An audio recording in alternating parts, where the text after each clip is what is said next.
한 가지만 좀 나눠보겠습니다. 저에게도 정말 파릇파릇했던 대학생 시절이 있었습니다. 저는 신학교에 들어가기 전에 일반 대학교 건축학과에서 재학을 하고 있었는데요. 그때 만났던 한 교수님을 잊지 못합니다. 그 교수님은 에스모 대학교에 학위를 가지신 아주 지적인 그런 박사님이셨습니다. 저 또한 지적인 어떤 학문을 많이 탐구하는 것을 좋아하다 보니 그 교수님의 시간이 정말 기대되었고 실제 그 시간 동안 많은 것을 누릴 수 있었습니다. 그런데 그 교수님의 시간 가운데 한 가지 제가 생각할 때 정말 단점이 있었습니다. 그분이 이렇게 1대1로 혹은 바로 앞에서 교제할 때는 눈을 딱 마주보고 얼굴 보면서 참 주의 깊게 교제를 할 수 있는데 이상하게 수업 시간만 되면은 꼭 그분의 시선이 저기 안드로메다에 가 있는 거예요. 그래서 항상 수업할 때 그래요 여러분 오늘 반갑습니다. 저처럼 이렇게 하고 있는 거예요. 모든 수업 시간 1시간도 빼놓지 않고요. 처음에는 그냥 그런 교수님의 모습을 보면서 꼭 장난기 많은 친구들이 있잖아요. 야, 우리가 이해하자. 우리 얼굴이 이렇게 생겼으니 그럴 수도 있지. 인정하자. 이렇게 웃으면서 얘기를 하더라고요. 그러다가 이게 조금 시간이 흐름에도 불구하고 그 교수님의 그런 태도가 계속 가자 조금 우리도 부정적인 생각을 하기 시작했습니다. 사람을 싫어하시나? 아니 그럴 바에는 왜 교수님이 되셨지? 그냥 인강을 하시지. 그냥 이런 여러 가지 이야기들을 많이 했던 기억들이 있습니다. 그런데 이 교수님과는 반대로 또 다른 한 교수님께서 또 계셨습니다. 이 교수님께서는 모 교회의 출신으로서 스펙이 이 전의 교수님처럼 화려하진 않았지만 그리고 그분의 어떤 교수법이 탁월하진 않았지만 그분의 수업 시간에는 딱 한 명 한 명을 얼굴 쳐다보시면서 진짜 고개까지 이렇게 하시면서 수업을 하시는 거예요. 그러니 자연스럽게 이 학생의 입장에서는 비교될 수밖에 없었어요. 그런데 곰곰이 생각을 해보면 이 지적인 교수님에게서는 정말 폭넓은 그리고 깊은 많은 것들을 잠깐 배울 수 있었지만 실제 기억에 오래 남는 것은 다름 아닌 얼굴을 똑바로 쳐다보고 그 눈을 쳐다보시고 하나하나 말씀하셨던 그 교수님의 방식이 저희 마음 가운데 더 깊이 새겨진 거예요. 그래서 저는 그 대학교 1학년 때 분명하게 깨달았습니다. 이 시선 처리가 얼마나 중요한 것인가. 정말 이 시선을 어떻게 하느냐에 따라서 사람의 마음이 움직여지기 때문입니다. 네, 오늘의 이 말씀은 마르다와 마리아의 이야기로 이와 같은 원리를 좀 담고 있습니다. 본문을 들어가기 앞서 저는 이 본문의 앞뒤 문맥을 좀 살펴봤으면 좋겠는데요. 예수님께서는 9장에서 자신의 12제자에게 권위와 여러 가지 능력을 허락하시고 세상으로 파송하십니다. 그리고 10장에 들어서서 70명의 자신의 제자들을 다시 한번 둘씩 짝지어서 세상으로 파송하십니다. 그리고 그 뒤에 이어지는 내용이 바로 우리가 잘 알고 있는 선한 사마리아인의 비유, 그리고 오늘의 본문 말씀인 마르다와 마리아의 이야기, 그 다음이 바로 주기도문에 대한 이야기입니다.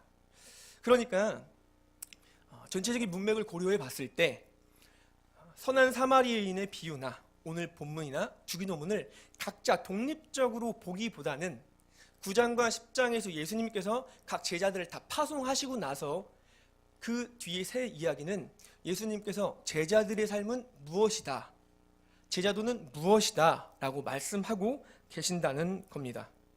그래서 오늘 우리가 함께 본문 말씀을 보시면서 이 말씀에서 어떤 제자도를 말씀하시는지 한번 살펴봤으면 좋겠습니다. 첫 번째, 사마리아인의 첫 번째 비유를 잠깐 보면요, 예수님께서 어떤 제자도를 말씀하라고 하셨는가. 율법교사의 질문이 그 포인트라고 할 수 있습니다. 10장 29절에 보면은 율법교사가 예수님께 이렇게 물어봐요. 제 이웃은 누굽니까? 그는 자신이 유대인으로서 현재 이웃을 충실하게 섬기고 있다는 그 확신 가운데 스스로에게 위로를 하고 예수님께 인정을 받고 싶어 했던 것 같습니다.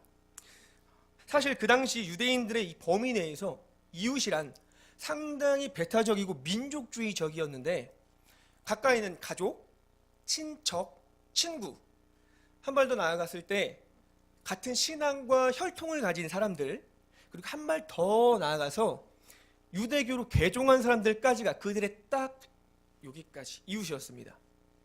누구보다 이 상황을 잘 알고 있던 그 예수님께서는 뜬금없이 갑자기 사마리아인의 비유를 들으시면서 결론을 이렇게 맺는 거예요. 너 가서 선한 사마리아인처럼 행동해. 사실 이 율법 교사에게 있어서는 상당히 충격적이었습니다. 왜냐하면 역사적인 기록을 살펴봤을 때 유대인과 사마리아인들은 아주 사이가 좋지 않았어요. 주전 722년 북이스라엘이 아수르에게 망했는데 아수르의 이주 정책으로 인해서 이 북이스라엘 사람들과 아수르가 혼혈되었습니다. 그때 선한 사마리안 사람들은 혈통이 순수한 것을 잃어버려서 그때부터 이 남유다 유대인들은 너희들은 우리랑 다른 혈통을 갖고 있으라고 배척하기 시작했어요. 그리고 주전 6세기쯤 우리가 잘 알고 있듯이 바벨론 포로에서 돌아왔던 그 사람들이 무엇을 짓습니까? 우리 느헤미야와 에스라를 보면은 성전을 짓기 시작하죠. 이 사마리아 사람들이 그 유대인들에게 야 우리도 같이 짓자 도와줄게 이렇게 말을 하는데 유대인들이 배척해요. 야 너희 우리랑 혈통 달라 가. 이때 관계가 급속히 틀어지기 시작하고요.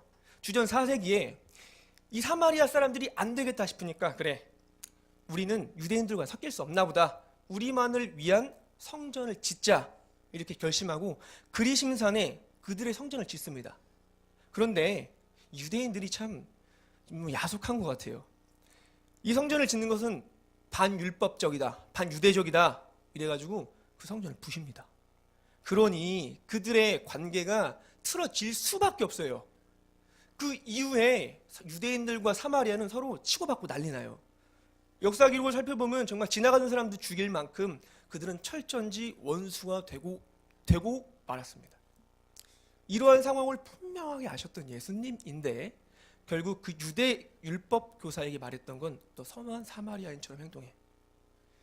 이 말인즉 결국은 너희들의 율법관에 있어서 이웃은 여기까지겠지만 영생을 가진 사람에게 있어서 이웃이란 모든 사람들, 선한 사마리아인처럼 모든 사람을 뜻한다. 즉 예수님께서는 이 선한 사마리아인의 비유를 통해서 진정 예수님의 제자는 너가 누구든지 상대방이 누구든지 간에 모든 사람을 이웃으로 삼는 자가 제자다라는 것을 말씀하고 계십니다.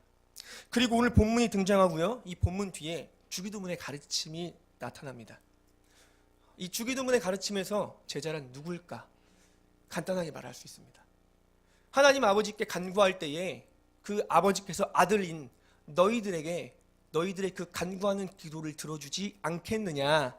즉 하나님을 아버지로 여기고 그분을 의지하는 사람이 바로 제자라는 것을 말하고 있습니다. 그렇다면 오늘 본문으로 와서 오늘 본문에서 말하는 제자란 누구일까요? 우리가 함께 이것을 좀 찾아봤으면 좋겠습니다. 개역개정에는 따로 언급되어 있지 않지만 현대인의 성경에서는 오늘 이렇게 38절을 말하고 있습니다. 예수님의 일행이 예루살렘으로 가는 도중 어느 마을에 들어갔을 때에 예수님의 일행이 도착했던 그 마을은 어디냐면 요한복음 11장 1절을 참고했을 때 바로 마르다가 사는 베다니라는 동네입니다. 예수님이 자신의 마을에 왔다는 소식을 들은 이 마르다는 아마 버선발로 나갔던 것 같아요. 명확하게 제가 얘기할 수는 없지만 성경을 추측컨대 아마 이 이전부터 예수님과 이 마르다의 가족은 좀 인연이 있던 것 같아요. 그래서 예수님이 온다는 소식을 들은 이 마르다는 아마 급히 나가서 예수님을 맞이했습니다. 예수님, 우리 집에 신방 좀 해주세요. 자, 여러분, 예수님께서 오시니 이 마르다 성향이 어땠냐면요, 우리가 잘 알고 있는 그 베드로처럼 되게 열정파였고 행동파였어요. 그래서 예수님께서 오신다고 하니 얼마나 많은 음식을 준비했겠습니까? 정말 상다리 부러질 만큼 준비했을 거예요. 더군다나 한번 생각해 보세요. 예수님을 초대한다는 건 예수님 한 사람만 오는 게 아니라 누가 따라와요? 기본적으로 12명이 더 와요. 그러니까 한 번 음식을 차리는 건 기본적으로 13인분을 가지고 와야 돼요. 얼마나 바빴겠어요. 그 많은 것들을 준비하려고 하니까. 그런데 이런 마르다의 마음을 전혀 몰랐던 건지 이 39절의 말씀을 보면은 그의 동생 마리아는 예수님의 발 앞에 앉아서 듣기만 합니다. 마리아가 주의 발치에 앉았다라는 이 표현은요, 단순히 예수님의 발 앞에 앉았다라는 것만 뜻하지 않고요, 사도행전 22장 3절에 사도 바울이 나는 가말리엘의 제자다라고 말했던 그 표현과 동일하게 예수님의 제자가 되겠다고 그 앞에 있던 거예요.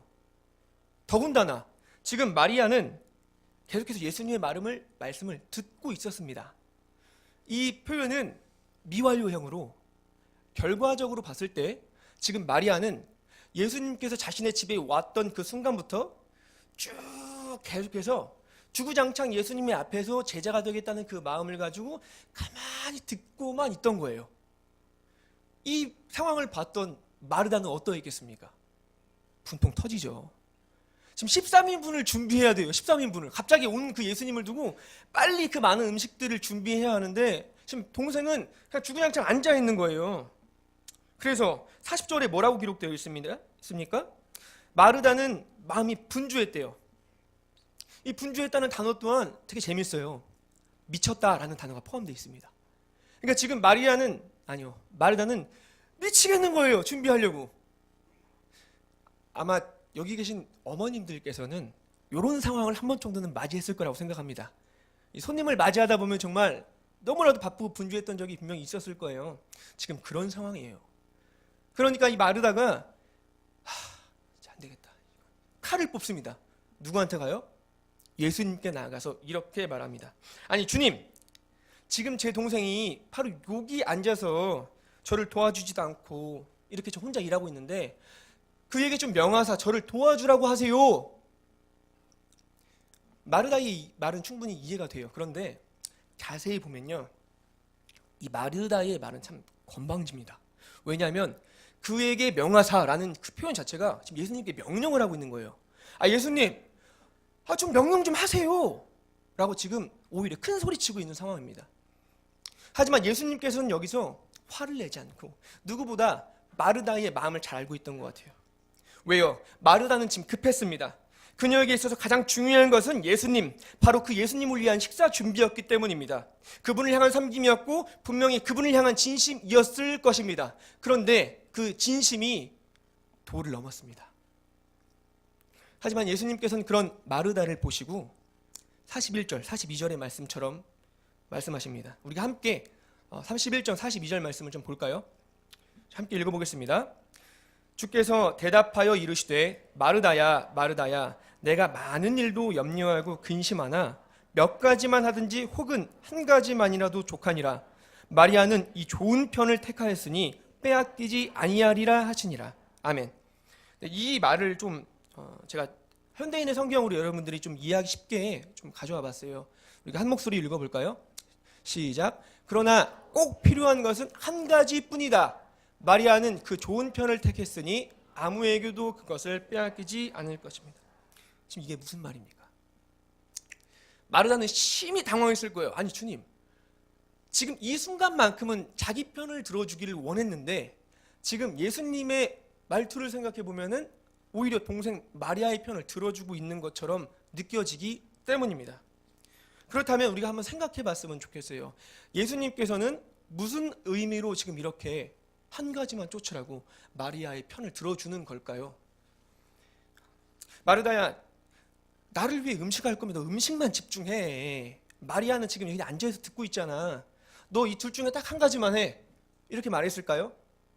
아니면 나 배 덜 고프니까 조금만 해. 음식은 2종류만 하고 와서 마리아처럼 여기 앉아서 내 말을 들어. 이렇게 말하셨을까요? 제 생각은 조금 다릅니다. 마르다야, 너처럼 이렇게 섬김의 자리에 있는 것도 나는 귀하고 마리아처럼 내 앞에서 이렇게 말씀을 듣는 것도 너무나도 귀해. 그런데 한번 생각해 보렴. 너는 나를 위하여 음식을 준비한다고 분명히 시작했지만 지금 너의 모습은 나를 위한 섬김이 아니라 이 섬김 자체의 목적을 두고 있는 것은 아니니? 너의 시선은 지금 내가 아니라 이 섬김, 음식 차리는 것에 너무나도 집중되어 있기 때문에 너는 본질을 놓치고 그래서 마리아를 정죄하고 있는 것은 아니니?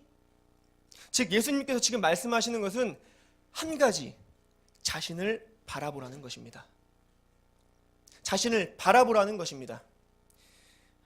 지금 예수님께서 말씀하시는 것은 단순히 마리아처럼 너 와서 앉아 이게 아니라 네가 어디에서 어떻게 섬기고 있든지 무엇을 하든 가지 나를 바라보면 돼. 너는 지금 나를 아예 놓쳤어, 잃어버렸어. 지금 이것을 강조하고 있는 것입니다.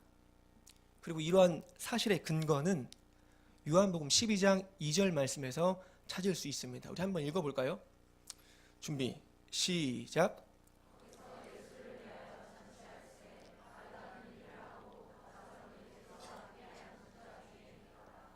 네, 지금 이 장면은 예수님께서 후에 오늘 본문 이외에 다시 한번 마르다의 집으로 오십니다. 왜냐하면 죽은 나사로를 고치기 위해서입니다. 그를 살리셨습니다. 그랬더니 이 마르다와 그의 가족들이 너무나도 감사해서 지금 예수님을 위해서 잔치를 벌인 거예요. 그랬더니 그 잔치의 상황을 표현하고 있는데 지금 마르다는 여기서도 무엇을 하고 있습니까? 일을 하고 있습니다. 즉 마르다는 지금 오늘 본문에서도 일을 하고 있고 지금 그 이후에도 일을 하고 있어요.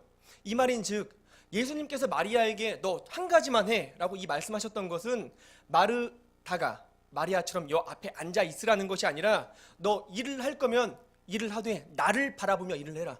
어찌든지 무엇을 하든지 상관없으니까 나를 목적으로 두고 하면 된다라고 말씀하고 있는 것을 증명하고 있습니다.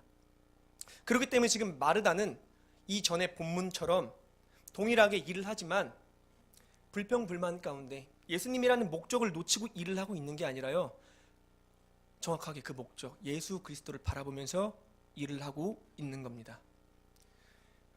예수님을 바라보며 일을 하고 있는 겁니다. 지금 그녀의 마음은 온전히 주님을 향하고 있던 것입니다. 네, 오늘 본문에서 말하고 있는 제자도는 바로 한 가지를 선택하는 것입니다. 그리고 그 한 가지는 무엇입니까? 바로 주 예수 그리스도를 바라보는 것입니다. 그분께 시선을 고정하는 것입니다. 그분만을 목적으로 두고 삼는 것입니다. 그러나 한번 이 말씀을 우리들에게 한번 적용해서 생각해 봤으면 좋겠어요. 우리들은 지금 예수님을 바라보고 있습니까? 우리들의 시선은 예수님께 고정하고 있습니까? 아니면 마리아처럼, 아니 마르다처럼 살아가고 계십니까? 마르다처럼 주님을 바라보기보다는 우리에게 부어주신 그리고 우리에게 허락하신 그 삶의 자리에 갇혀서 살아가고 계십니까? 네, 오늘 본문처럼 그리고 본문의 앞의 내용처럼 예수님께서는 제자들을 이곳저곳 세상으로 파송했던 것처럼 오늘날 우리들도 여기저기 파송하십니다.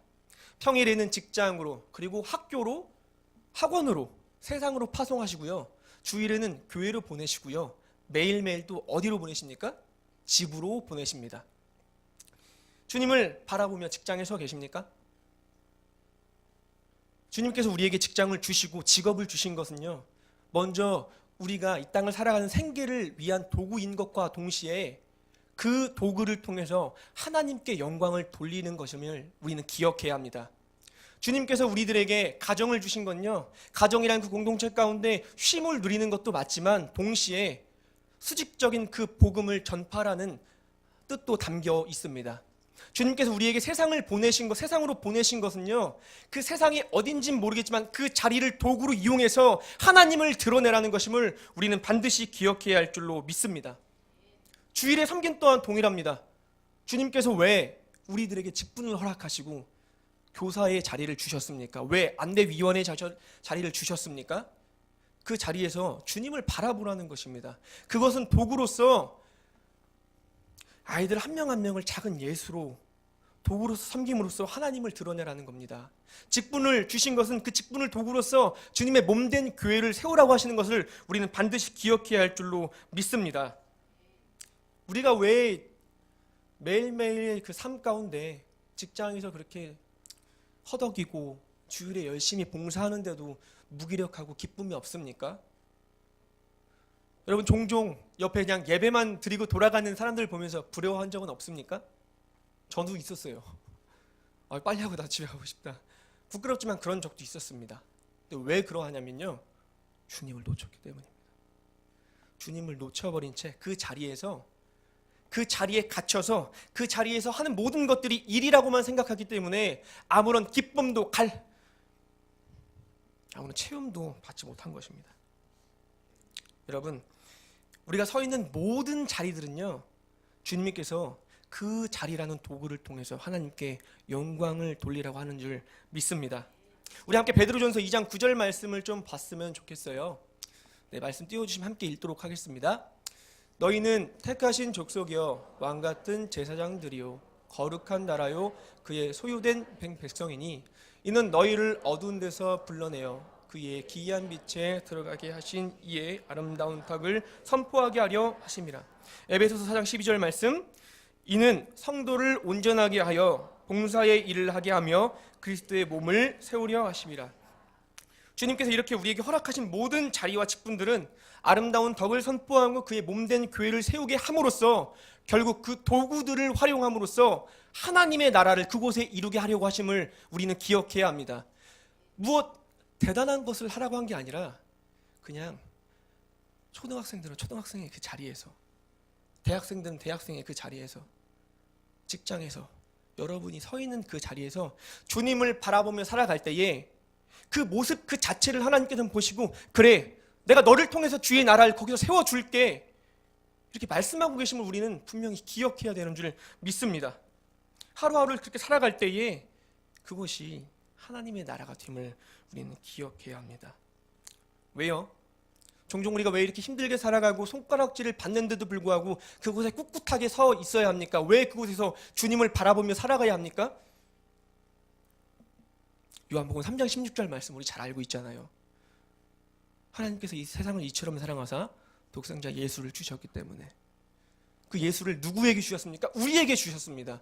그래서 사실은 여러분, 우리 이렇게 살아갑시다, 주님을 바라봅시다, 이렇게 말하는 것이요, 조금은 부끄러워요. 왜냐하면 우리가 예수님의 그 사랑을, 그 생명을 받은 자로서 예수님을 바라보는 것은요, 우리가 행위로 무언가를 행해야 하는 것이 아니라 당연한 반응이라는 것을 우리는 잊으면 안 됩니다. 그런데 우리는 계속해서 그 반응을 해야 한다는 그런 사명감으로 느끼기 시작해요. 왜? 주님을 놓쳤기 때문입니다. 주님을 놓치면 다 일이 돼버려요. 주님을 놓치면 신앙생활은 주님과의 교제가 아니라 종교생활이 되어버립니다. 우리는 이 사실을 결코 잊어서는 안 될 줄 믿습니다. 간절히 바라기는, 저는 오늘 이 시간 하나님의 그 음성을 듣고요, 여러분들이 사도행전 4장 20절의 그 말씀을 고백하셨으면 좋겠어요. 다 함께 한번 읽어볼까요? 우리는 보고 들은 것을 말하지 않을 수 없다 하니. 우리 또한 공회 앞에 섰던 그 베드로와 요한처럼 그들이 복음을 전해야겠다라고 결단하고 나간 것이 아니라 그들이 받은 그 복음이 너무 귀해서, 하나님께 받은 그 은혜가 너무나도 어마어마해서 전하지 않을 수가 없었다고 말합니다. 이 고백이 오늘 우리에게 있었으면 좋겠어요.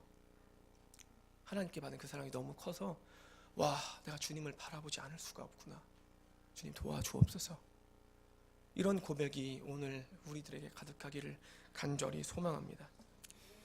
부끄럽지만 저 또한 사실 놓칠 때가 너무나도 많아요. 사실 최근에 제 아내가 저에게 이런 말을 한번 하더라고요. 오빠, 이렇게 꼭 살아가야 돼? 이렇게 말을 하더라고요. 처음에는 이 말을 듣고 나서 그냥 너무나 바쁘게 살아가니까 제 아내가 제가 좀 안쓰러워 보이는지 그렇게 말했나 보다라고 생각했는데, 그 뜻이 아님을 저 오늘 알았습니다.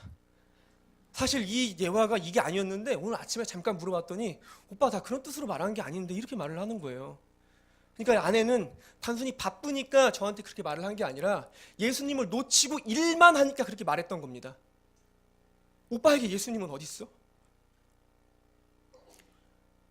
이게 사역자가 되니까 되게 어려운 게 뭐냐면요, 그냥 일을 하는 게 어려운 게 아니라, 선생님들과 으쌰으쌰하는 게 어려운 게 아니라 주님을 바라보는 게 너무 힘들어요. 일을 하다 보면 제 눈앞에 있던 그 예수님이 사라져요. 말씀을 보고 고백을 해도 어느새 그 예수님이 사라지기 시작합니다. 이게 너무 힘들어요. 제가 아내의 말을 듣고도 정신을 못 차렸는지 하나님께서는 이제 한 달 전에 이제 김대호 목사님이랑 대화했던 것을 저한테 말씀하시더라고요. 어느 날 그 6층에서 저와 김대호 목사님이 토요일 날 영상 예배실 의자를 세팅하고 있는데, 조용사님 어떻게 우리 교회 적응할 만해요? 이렇게 물어보시더라고요. 그래서 저는 네, 뭐 괜찮습니다 라고 이렇게 고백을 했는데, 목사님께서 진지하게 딱 태도를 바꾸시더니, 우리 교회가 참 일은 많은데 누릴 수 있는 것도 참 많습니다 라고 고백을 하시더라고요. 그때 한번 듣고 그냥 묵상하고 넘어갔는데, 갑자기 이 아내의 말을 제대로 제가 이해를 못했는지 어느 순간 하나님께서 김대현 목사님과의 교제 가운데 했던 그 말들을 다시 한번 생각하게 하시더라고요. 그리고 그 이후부터 이상하게 주일 예배, 수요 예배, 그냥 철야, 모든 예배 가운데 기승전 하나님께서 저한테 어떤 감동을 주시냐면, 너 뭐 보니? 너 지금 뭘 쳐다보고 있니? 라는 감동을 계속해서 주시는 거예요. 그 감동 가운데 제가 할 수 있는 말은 아무것도 없었습니다. 그렇죠. 그래서 사실 오늘 저는 이 설교 말씀을 제목을 그때 한 3주 전인가요? 임상태 목사님이 하셨던 본질을 놓으면 안 됩니다 인가요? 본질을 놓으면 안 됩니다, 두 번째 이야기, 이렇게 하려고 했었어요.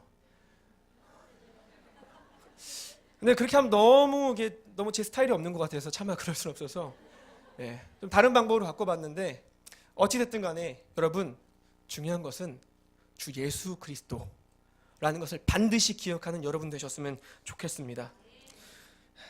여러분, 교회가 이 땅에 있는 것은 부흥이 목적이 아닙니다. 그 부흥이라는 수단을 통해서 하나님께 영광을 돌리기 위함입니다.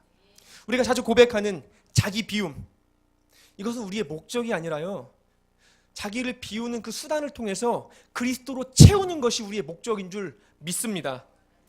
우리가 이 자리에 있는 것은 단지 하나님께 은혜를 받기 위한 것이 아니라요, 은혜를 받는 그 수단을 통해서 밖에 나가서 하나님께 영광을 돌리기 위한다는 이 목적을 분명히 기억하시기 바랍니다. 오늘 이 시간 그 분명한 목적과 우리가 바라봐야 할 그 시선의 끝은 예수 그리스도. 이 사실 하나면 우리는 그리스도인 맞게 살아가고 있는 겁니다. 아멘. 그래서 훗날 여러분들이 이 고백을 하나님께 좀 드렸으면 좋겠어요. 고린도전서 15장 10절 말씀 제가 읽어드리겠습니다. 제가 정말 사랑하는 말씀인데요. 나이 다 된 것은 하나님의 은혜로 된 것이니 내게 주신 그의 은혜가 헛되지 아니하여 내가 모든 사도보다 더 많이 수고하였으나 이는 내가 한 것이 아니요 오직 나와 함께 하신 하나님의 은혜로라. 아멘. 여러분, 우리가 섬김의 자리에 서 있고 매일매일 이 땅을, 이 세상을 살아가야 되는 그 이유는, 그리고 그곳에서 주님을 바라봐야 하는 그 이유는 다른 이유가 필요 없습니다. 주님께 은혜를 받았기 때문에. 그거 하나면 모든 것이 정리가 됩니다. 이 원리와 이 사실을 우리는 절대 잊어서는 안 될 줄 믿습니다. 네, 우리는 비록 너무나도 연약한 인간이기 때문에요, 자주자주 넘어집니다. 하나님, 내가 오늘 이 자리에서, 그리고 주일마다, 그리고 은혜의 어떤 그 순간순간마다 주님, 내가 오늘 다시금 주님 바라겠습니다, 주님 바라보겠습니다 라고 고백하는데 뒤돌면 다시금 죄를 짓습니다. 그게 부끄럽지만 우리의 현실입니다.